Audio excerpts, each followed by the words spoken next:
Assalamualaikum warahmatullahi wabarakatuh. Waalaikumsalam warahmatullahi wabarakatuh. Alhamdulillah ala nikmatil Islam wa kafa biha min ni'mah. Walhamdulillahilladzi ja'alana min ummati sayyidina Muhammadin sallallahu alaihi wasallam. Allahumma shalli ala nuril anwar wa sirril asrar wa diryakil aghyar wa miftahi babil yasar sayyidina Muhammadin mukhtar wa alihi al-athhar wa ashabihi al-akhyar adada ni'amillahi wa dhalik. Qalu subhanaka la ilma lana illa ma 'allamtana innaka antal alimul hakim. Rabbi zidni ilma warzuqni fahma. Rabbi shrah li sadri wa yassir li amri wahlul 'uqdatam min lisani yafqahu qawli wasaddid lisani wahdi qalbi bihaqqi Muhammadin sallallahu alaihi wasallam. Amma ba'd, yang kami hormati Mas Idrus keluarga dan juga yang kami hormati teman-teman saudaraku sekalian, para karyawan karyawati daripada yang berkembali. Alhamdulillah kita panjatkan puji syukur kepada Allah Subhanahu wa taala, di mana dengan hidayah maulahnya di kesempatan pagi ini kita diberikan hidayah oleh Allah untuk bisa melaksanakan sholat subuh berjamaah, kemudian dilanjutkan dengan kajian ilmu dengan harapan bisa menambahkan wawasan kita, pengetahuan kita tentang agama, dan bisa menambahkan ketakwaan, keimanan kita kepada Allah Subhanahu wa taala. Hari yang barokah itu adalah hari di mana kita bisa menambah ilmu, di mana kita bisa menambah ilmu pengetahuan tentang agama, maka hari itu disebut dengan hari yang barokah, insyaallah. Dan seperti biasa sebelum kajian, mari kita awali terlebih dahulu dengan kita membaca surah Al-Fatihah. Kita khususkan kepada Sayyidina Muhammad sallallahu alaihi wasallam. Kita juga khususkan kepada para keluarganya, para sahabatnya, keluarganya beliau, dan juga kita khususkan untuk para anbiya, para nabi, para utusan, para wali, para syuhada, para sholihin. Kita juga khususkan untuk orang tua kita semuanya ini. Monggo sebutkan nama kedua orang tuanya.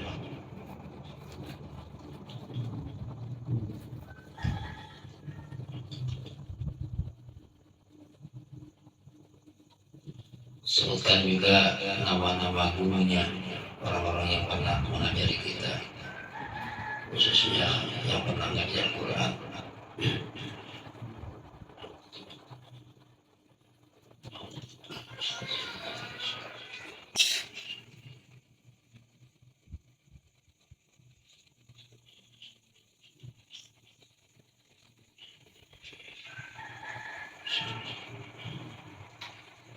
Mudah-mudahan orang tua kita yang masih hidup diberikan sehat walafiat, diganjarkan mulia oleh Allah, taatilah wa taati Rasul. Yang sudah meninggal dunia mudah-mudahan diampuni dosanya oleh Allah, diterima amal ibadahnya, diterangkan dan dilapangkan kuburnya, mendapatkan nikmat kubur, diselamatkan menyiksa kubur, dan mudah-mudahan dia memiliki kiamat telah dikumpulkan dengan para nabi, para syuhada, para sholihin, mendapatkan ridha Allah Subhanahu wa taala, syafaat Rasulullah sallallahu alaihi wasallam. Ala hadhihi Allahul Fatihah. Bismillahirrahmanirrahim. Alhamdulillahirabbil alamin. Arrahmanir rahim. Maliki yaumiddin. Iyyaka na'budu wa iyyaka nasta'in. Ihdinas siratal mustaqim. Siratal ladzina an'amta 'alaihim ghairil maghdubi 'alaihim waladdallin. Amin.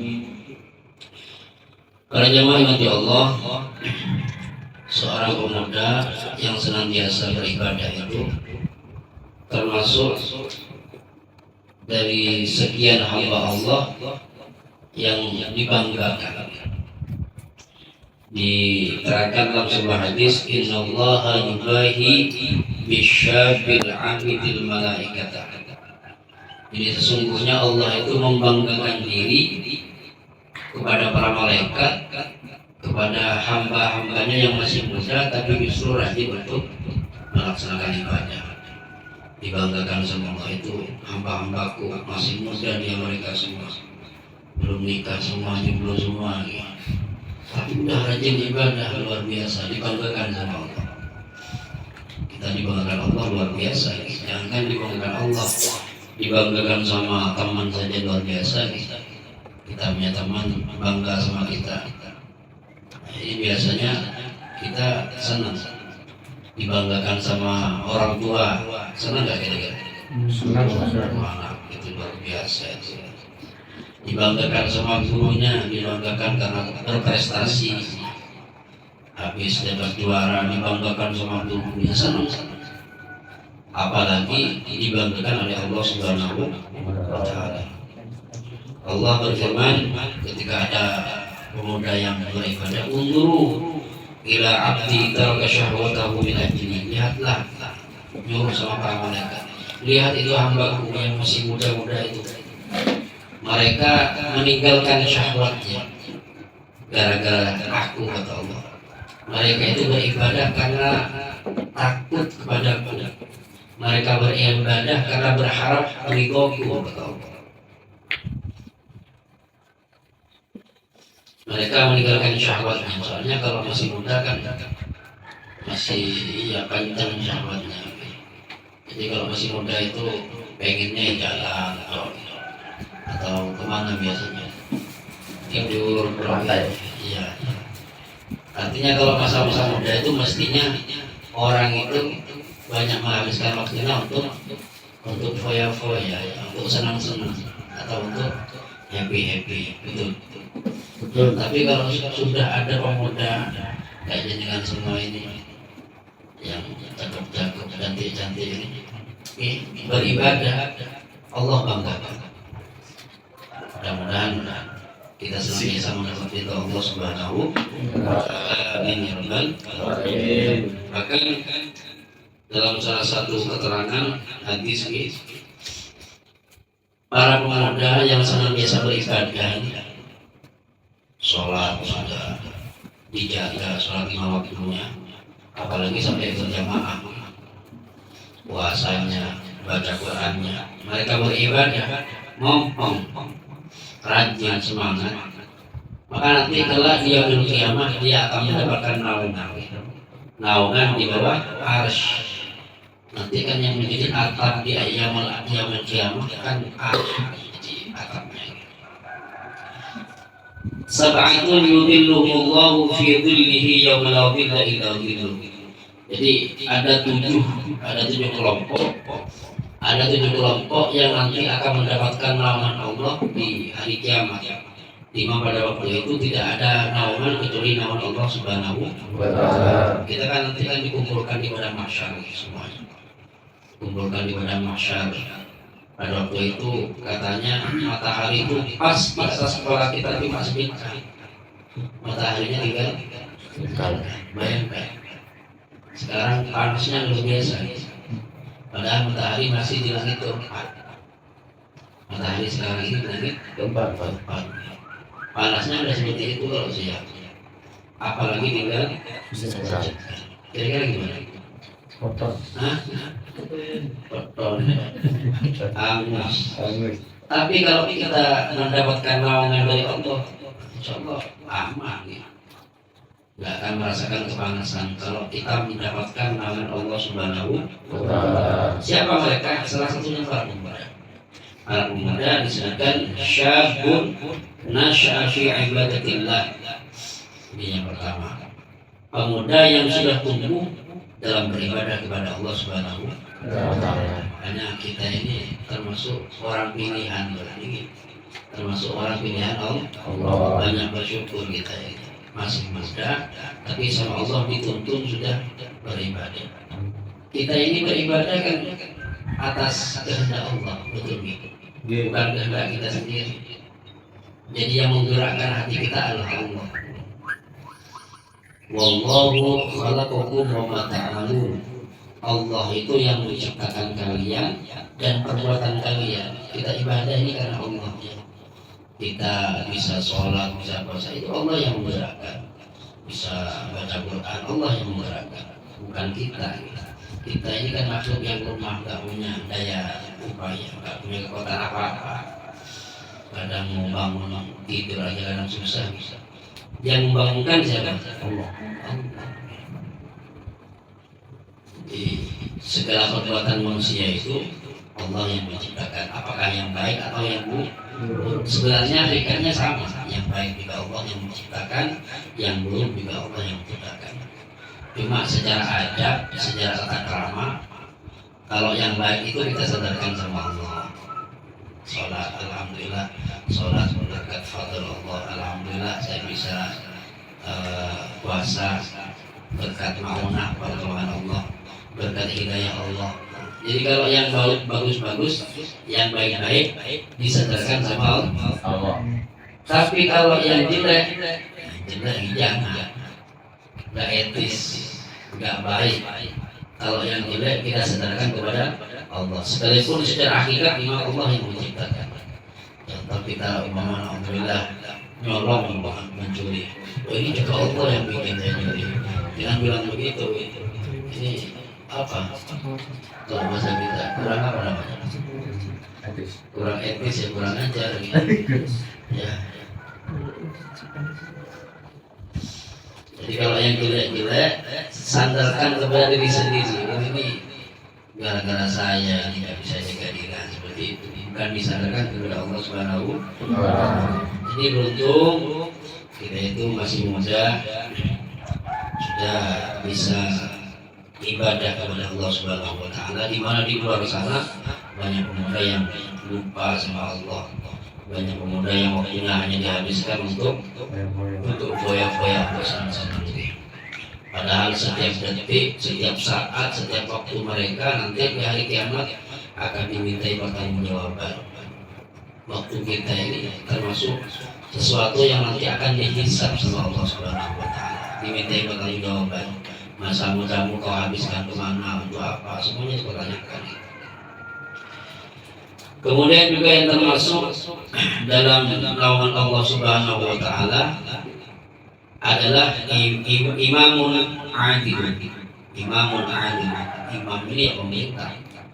Adilun yang adil. Pemerintah. Apakah presiden, apakah gubernurnya, bupatinya, pak camat, kepala desa. Mereka yang mau adil, yang mau menegakkan keadilan, maka nanti akan diberikan kehormatan oleh Allah, bisa mendapatkan naungan di padang mahsyar. Akan merasa nyaman nanti di padang mahsyar, tidak merasakan kepanasan sekalipun matahari pas di atas kepalanya. Imam yang adil, yang benar-benar mensejahterakan rakyat, bukan menyengsarakan rakyat. Yang benar-benar berpikir bagaimana rakyat ini bisa sejahtera, bukan malah memperkaya diri, memikirkan banyak profit.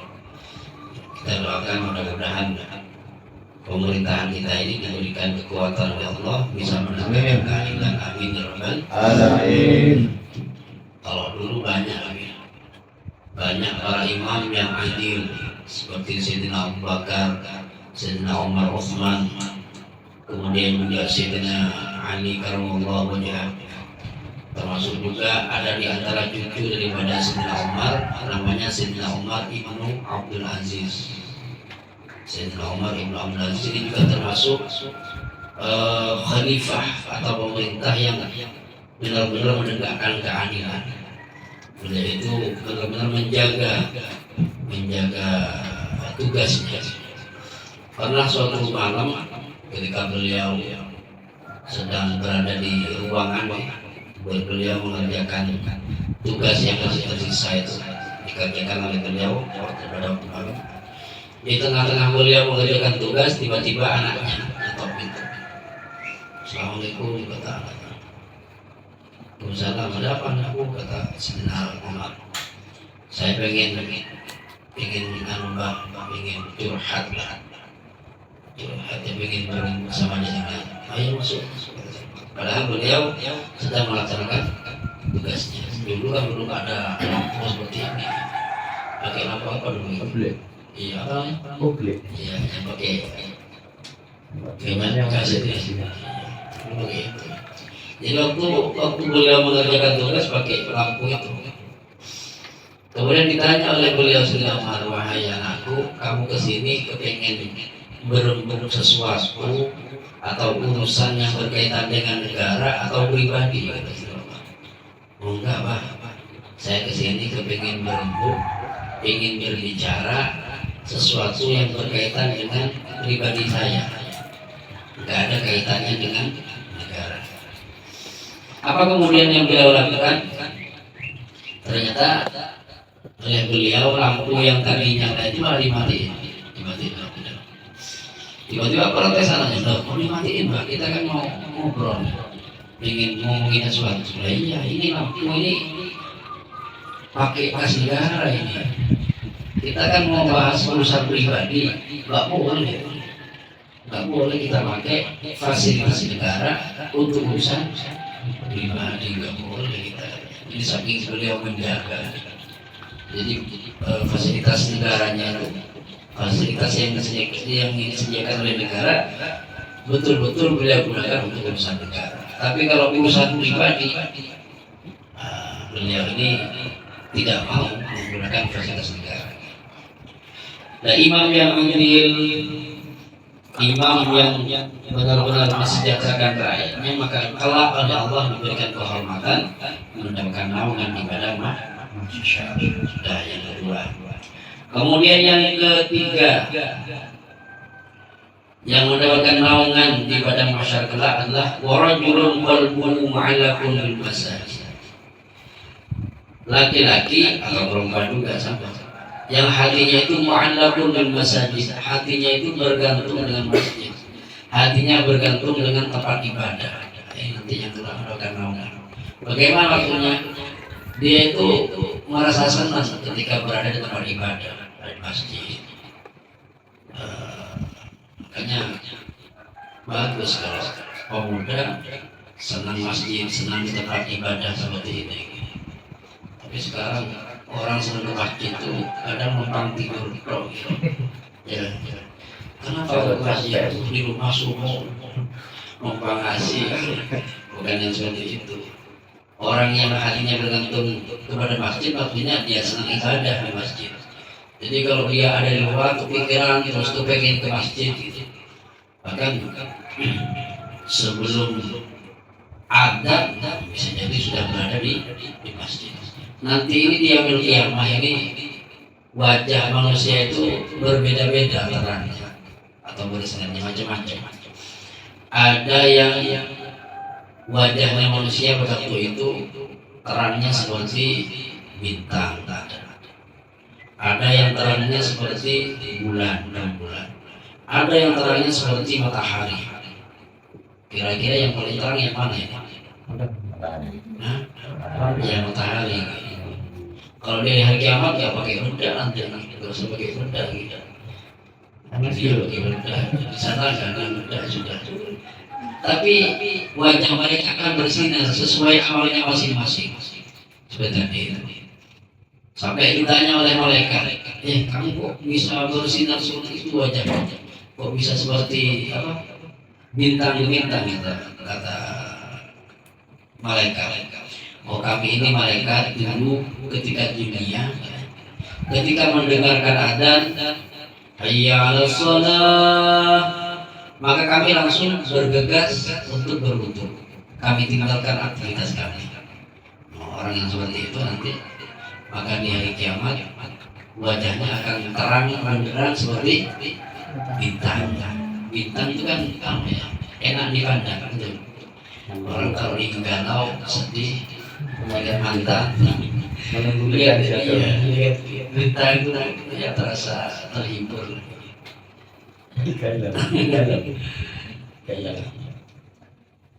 Jadi kami kalau sudah dengar adzan mereka, kami tinggalkan pekerjaan kami tinggalkan aktivitas kami, langsung kami bersuci ambil itu untuk melaksanakan sholat. Kemudian yang kedua ini yang terangnya seperti rembulan. Berarti lebih terang lagi. Ditanya oleh malaikat, kok kamu bisa seperti ini wajahnya, kok bisa bersinar seperti rembulan? Oh, kami ini para malaikat dulu ketika hidup di dunia, kami sudah wudhu sebelum ada. Sudah wudhu sebelum ada. Makanya lebih terang lagi daripada yang pertama kan.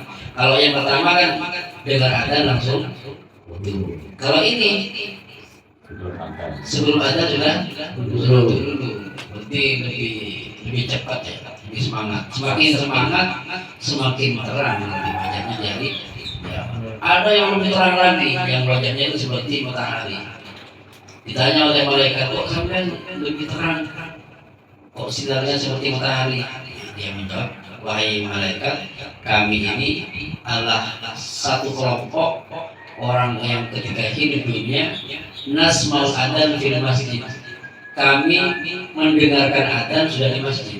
Artinya adzan sudah di mana? Sudah duduk di masjid. Artinya orang itu semakin cepat datang ke masjid, semakin cepat datang ke tempat ibadah, maka akan semakin membuat wajahnya itu semakin terang. Di mana? Dia ya. Mudah-mudahan kita termasuk yang seperti apa kira-kira begini? Yang sasaran belum sih. Sebelum ada sudah di sini, luar biasa. Jadi ada sudah di sini. Kadang-kadang yang kalau pas ada cuma sendiri gitu. Sendiri belum ada, cuma adanya aja. Nah, bisa ada baru datang seperti itu.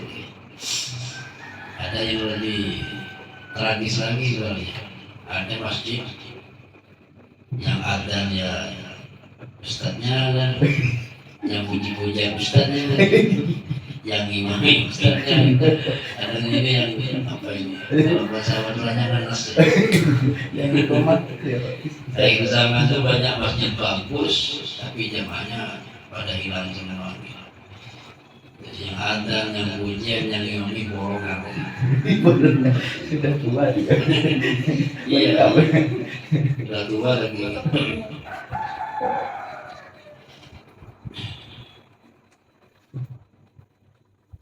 Kalau adzan itu ya diusahakan menarik. Oke lah, biar yang datang itu langsung tertarik. Gak apa-apa, lanjut. Ya, jadi hatinya yang terus bergantung kepada masjid, maka dia kelak akan mendapatkan naungan daripada nama Allah Subhanahu wa Ta'ala. Kemudian yang keempat, warajulan tahabba fillah ijtama'a alaihi wa tafarraqa alaihi. Dua laki-laki atau dua perempuan yang mereka itu berteman bersahabat karena Allah. Berteman bersahabat karena Allah. Berarti pertemanannya karena kebaikan, karena satu majelis. Itu berarti berteman saling mencintai karena Allah, karena kebaikan. Satu majelis atau satu apa? Ya satu tempat belajar, satu pondok dulu mungkin. Ini kelak juga akan mendapatkan naungan Allah Subhanahu wa Ta'ala. Artinya kalau kita berteman, ya harus karena sisi kebaikannya, bukan karena sisi negatifnya. Karena teman itu sangat berpengaruh. As-sahib sahib kata matahari. Pertemanan itu menggeret. Jadi kalau kita berteman dengan orang yang baik, insya Allah ikut baik. Sebaliknya, kalau kita berteman dengan yang jahat, ikut jahat kita. Otomatis lambat laun pasti. Dan biasanya pengaruh baik sama buruk itu lebih cepat yang mana ya? Buruk. Yang buruk biasanya daripada yang baik. Ibarat kita bangun rumah ini, kalau mau bangun butuh berapa lama mas? Mungkin 3 bulan ya. 3 bulan. Tapi kalau mau merusak ini, 1 hari. 1 hari sudah selesai beres ya. Mau ngerobohin. Termasuk juga pertemanan itu luar biasa. Kita itu harus pintar-pintar, harus pintar-pintar menyeleksi dengan siapa kita berteman. Nanti di hari kiamat, orang yang berteman dengan Allah akan diberikan kehormatan, mendapatkan naungan. Berteman berteman karena Allah, berteman karena kebaikan, bukan berteman karena hal-hal lainnya. Kalau berteman karena dia kaya ya. Tapi biasanya banyak yang gitu biar dapat traktiran. Gratis. Iya, kalau pas lagi jaya banyak temannya banyak betul. Tapi kalau pas lagi apes, bukan temannya. Gak mau ya. Jadi berteman karena Allah itu suka maupun duka tetap karma. Kemudian yang kelima, yang mendapatkan naungan Allah Subhanahu wa taala, wa rajulun da'athu imra'atun datu mansubin wa jamanin. Faqala inni akhafullah. Ini yang kelak juga akan mendapatkan naungan Allah. Siapa? Laki-laki da'athu imra'atun. Laki-laki yang diajak apa ya? Yang diajak mesum sama perempuan yang cantik luar biasa punya jabatan, tapi dia nolak, saya nggak mau. Terus dia bilang ini akhafullah, saya takut sama Allah. Nah, laki-laki seperti ini, laki-laki yang apa ini sebenarnya kuat godaan maksudnya. Ini kelak akan mendapatkan nama Allah Subhanahu wa taala. Umpama kalau sekarang perempuannya adalah artis, siapa artis yang berikan sekarang?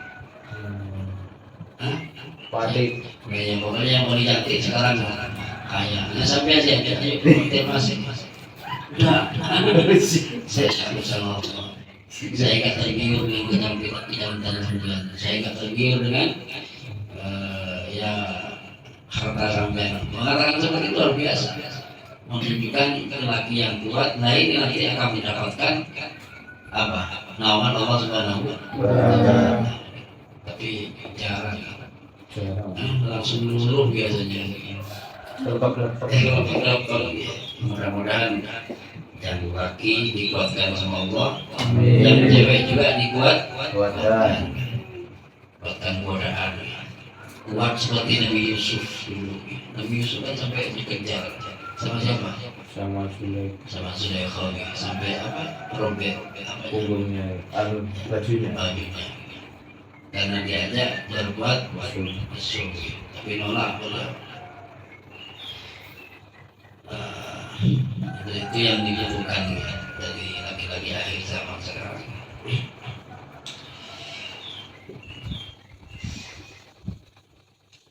Karena memang hujan laki-laki itu yang niat ya.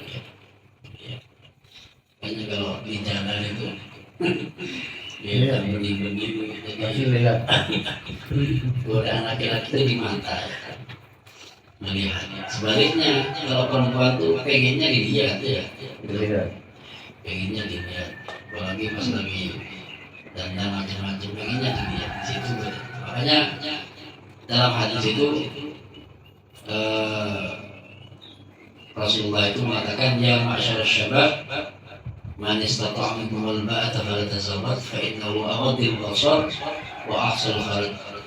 Wahai pemuda, kata Rasulullah, kalau memang kalian sudah mampu, kata Rasulullah, nikah saja. Karena memang kita itu sulit untuk bisa menahan syahwat kita. Kalau sudah mampu, kamu mampu, sudah nikah saja, kata Rasulullah. Karena dengan menikah itu kalian akan bisa lebih memejamkan mata. Insya Allah kalau sudah punya pasangan, udah nggak mau yang lainnya sudah, insya Allah. Aghadul basar wa ahsanu lil faraj. Lebih memejamkan mata, lebih menjaga daripada kehormatan sendiri dengan menikah.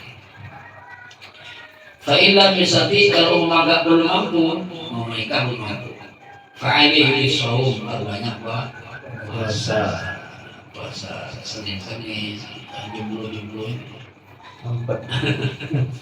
sering puasa. Karena dengan berpuasa fa'innahu lahu wija, dia berpuasa itu bisa kuat, maksudnya kuat menahan nafsu. Orang kalau sudah lemes kan nggak mikir kemana-mana sudah. Ya puasa itu kan, ya bikinnya tidur ya. Apalagi udah sore, udah Ya jangan apa-apain nggak mau pasti ya. Kenapa? Karena puasa. Di puasa itu untuk meredam. Puasa itu untuk meredam nafsu. Jadi laki-laki yang benar-benar takut sama Allah sehingga dia berani untuk menolak ajakan perempuan berbuat sesuatu yang tidak baik, Allah dia kiamat akan mendapatkan naungan di badan syurga. Amin ya rabbal alamin. Amin. Termasuk yang ini. Kemudian yang ke berapa sudah? 6. Warajulun tasaddaqa bi sadaqatin fa akhfaha hatta la ta'lama shimaluhu ma tunfiqu yaminuhu. Yang keenam yang mendapatkan naungan Allah nanti di hari kiamat adalah orang yang bersedekah kemudian dia rahasiakan. Sedekah kemudian dirahasiakan sehingga tangan kirinya enggak mengetahui apa yang diinfakkan, apa yang dikeluarkan oleh tangan kanan, saking rahasianya. Artinya kalau bisa kita itu bersedekah maka dirahasiakan. Kalau sekarang caranya mengatakan hamba Allah dimohonkan langsung disebut namanya. Itu dalam rangka menyembunyikan merahasiakan sedekahnya. Karena sedekah itu kalau sudah kena penyakit yang namanya penyakit riya, maka ludes semua pahalanya. Disebut hamba Allah bukan namanya. Tapi bilang hamba Allah saya orangnya juga bisa. Itu saya. Hamba Allah itu saya. Hamba Allah itu saya. Sama. Jadi sedekah yang baik memang sedekah yang disembunyikan. Bahkan dikatakan sholatul sirri tudfi'u ghadabar rabbi. Sedekah yang dirahasiakan itu akan mampu akan mampu meredam daripada amarah atau murka Allah Subhanahu wa taala.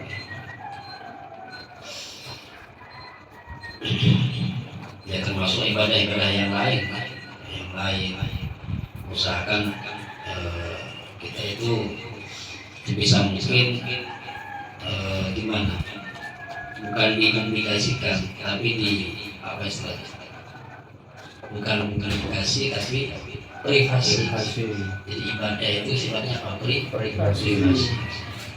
Makanya kalau sholat sunnah itu bagusnya di rumah. Kalau sholat fardu bagusnya di masjid atau musola. Tapi kalau sholat sunnah sampai mau sholat tahajud di rumah saja. Kenapa? Kalau di rumah itu lebih selamat daripada riya kan? Ya. Baru kalau sudah mau sholat fardu di musola atau di masjid. Di samping bisa selamat dari riya, termasuk juga bisa memakmurkan rumah dengan ibadah. Kan Rasulullah itu kan memerintahkan zayyinu buyutakum bil Quran was shalah, hiasi rumah kamu itu dengan apa? Dengan sholat, dengan Al-Quran. Dalam rangka menghiasi atau memakmurkan rumah dengan sholat, khusus sholat sunnah sebaiknya di rumah. Kalau fardu baru di mana? Di masjid atau di musola.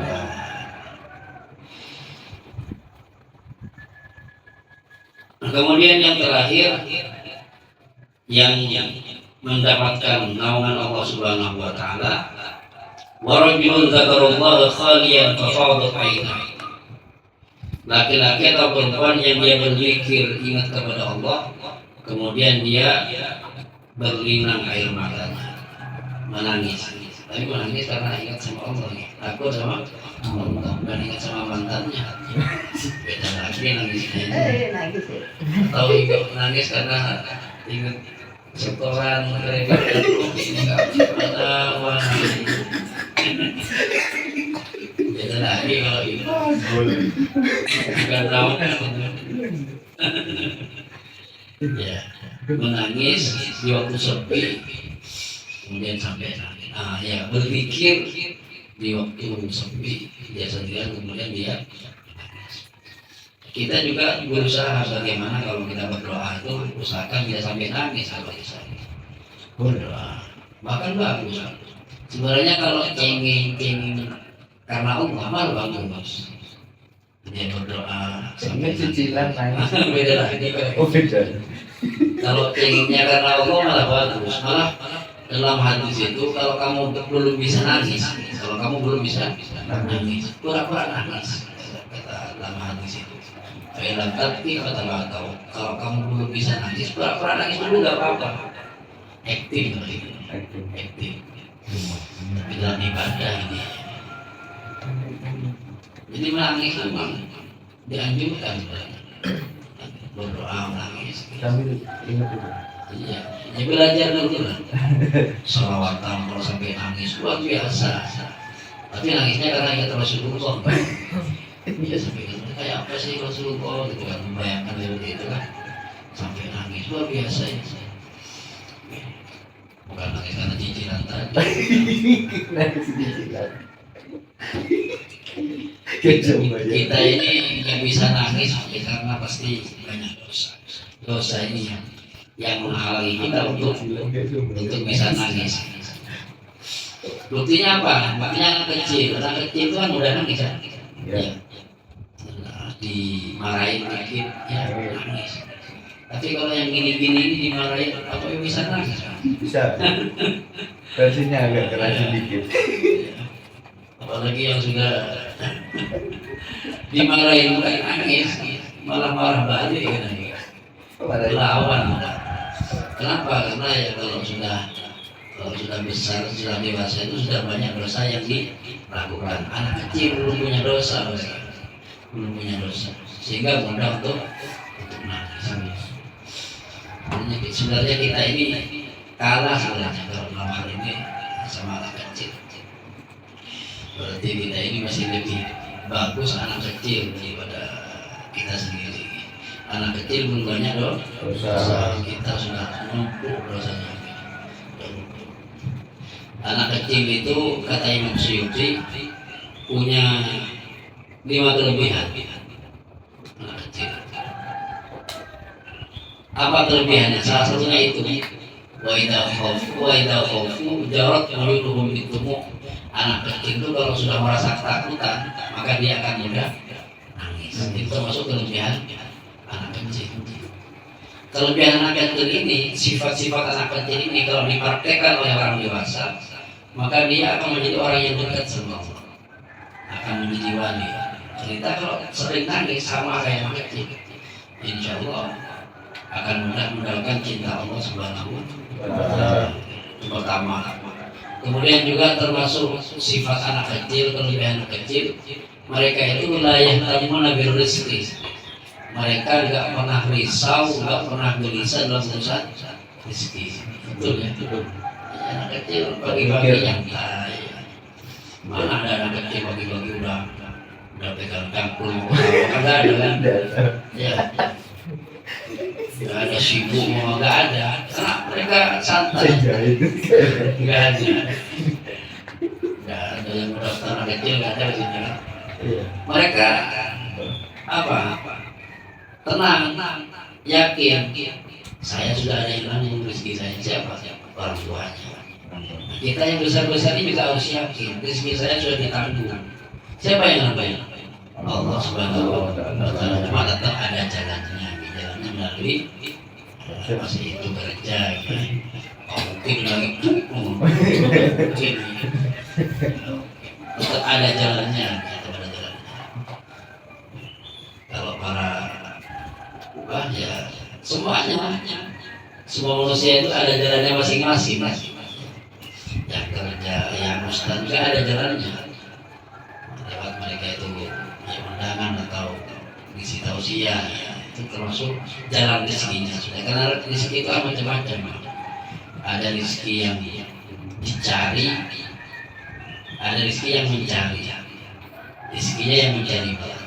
Tergantung makom kita di sisi Allah Subhanahu wa Ta'ala. Tapi tentu kita harus ikhtiar, bekerja, usaha, namun harus yakin dalam hati ini semuanya ditentukan oleh Allah Subhanahu wa Ta'ala. Jadi anak kecil nggak pernah risau, nggak pernah gelisah dalam urusan bisnis. Kemudian yang ketiga, sifat anak kecil itu wa idza maridu la yashkuna ma'a rabbihim. Anak kecil itu kalau sakit nggak pernah ngeluh, jarang ngeluh. Dia biasa tidur, itu anak kecil. Tapi kalau kita yang sakit, apalagi sakit gigi, seharian aduh, iya kan, betul kan? Nah, iya. Anak kecil itu kalau sakit diam mereka. Kita ini kebanyakan ngeluh. Ya sakit itu sebenarnya tanda Allah itu sayang sama kita. Kalau sakit, ya kita harus sabar. Makanya apa tuh kayak dulu? Daripada sakit hati, Hah? sakit gigi, Mending sakit gigi. mending sakit gigi. Mending gak dua-duanya. Mending gak sakit. Orang sakit itu sebenarnya disayang Allah. Sampai meriah. Itu untuk menggugurkan dosa kita, atau untuk mengangkat derajat kita di sisi Allah Subhanahu wa Ta'ala. Sakit yang kita alami itu sakit apa aja? Ya sakit hati mungkin juga. Itu pasti ada pasti ada sisi manfaatnya. Akan dibalas oleh Allah dengan balasan yang sempurna nanti. Batuk, termasuk flu juga, itu ada hikmahnya pasti. Gak mungkin Allah menciptakan sesuatu itu tanpa tujuan. Ada tujuannya pasti.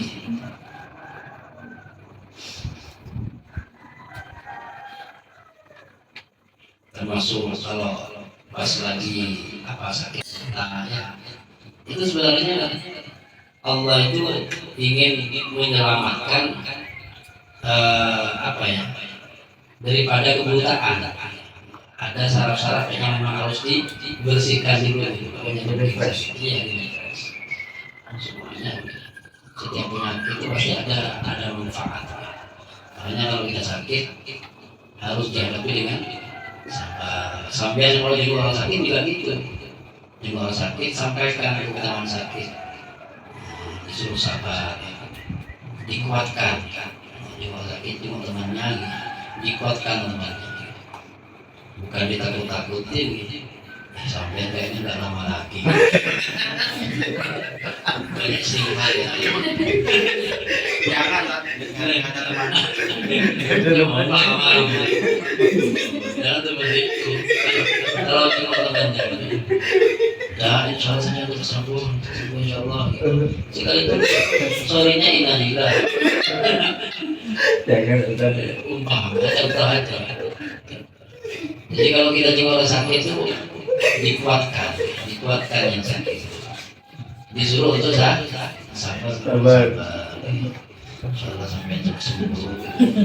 Teman saya kemarin ada sakitnya kayak sampai persis. Tadi meninggal. Langsung kritis. Langsung begini. Orang sakit itu disayang Allah mengasihi. Orang sakit itu kalau nggak diangkat derajatnya sama Allah, dosa-dosanya yang diampuni. Seperti itu, dikuatkan. Dalam keterangan itu kalau orang sakit, kata ulama, ada 4 yang diampuni sama Allah. Berapa? 4. Yang pertama diambil secara makan. Makanya kalau orang sakit, kayak makan, betul. Pahit semuanya. Kalau sampai nemu orang sakit, kok masih enak makan?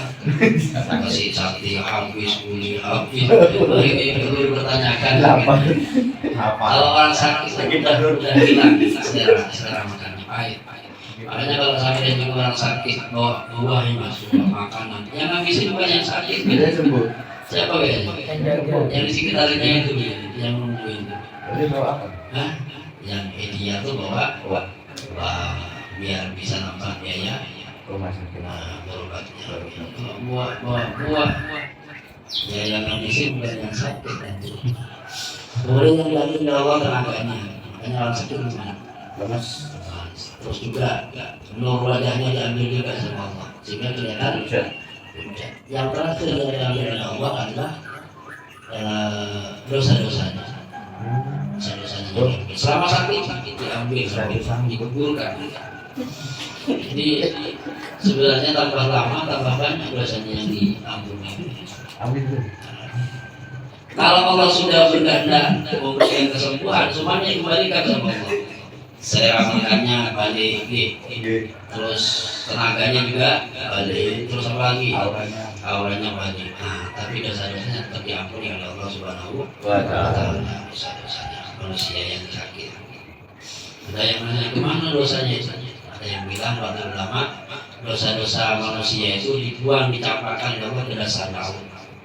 Kita berubah menjadi buaya.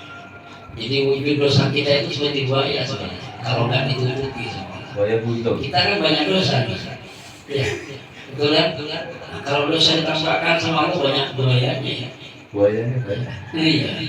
Siapa yang mau nyempurna? Kalau ditampakkan untungnya Allah itu menutupi dosa manusia. Kalau dosa jangan ditanya tiap hari mesti bikin dosa. Wujud dosa itu seperti Buaya. buaya. Makanya ada istilah buaya apa? Buaya darat. Itu benar. Buaya. Jadi wujud dosa itu Tulisannya nake. untungnya Allah Maha dosa kita ditutupi ya. Ini teman dulu. Jadi apa lagi? Anak kecil balik lagi itu. Ya, anak kecil itu kalau sakit mereka nggak menyangkut. Kemudian yang ke berapa sudah keempat, kebiasaan anak kecil itu waidah agalu mustamiin. Anak kecil itu kebiasaannya kalau makan mereka saling ngumpul, betul. Ini juga harus kita contoh. Kalau makan itu bagusnya ngumpul, jangan sendiri-sendiri gak bagus makan sendiri. Anak kecil itu kalau beli cilok, kadang yang makan sampai 3 orang, 2 orang, ngampung kan. Ya senang makan, senang makan. Kemudian yang kelima kebiasaan anak kecil, wa idza takhasamu tasaru ila sulhi. Anak kecil itu kalau berantem mereka cepat damai. Itu bagus. Ya. Orang tua. Nah, orang tua ini yang kita ini kalau berantem lama, ini nggak bagus.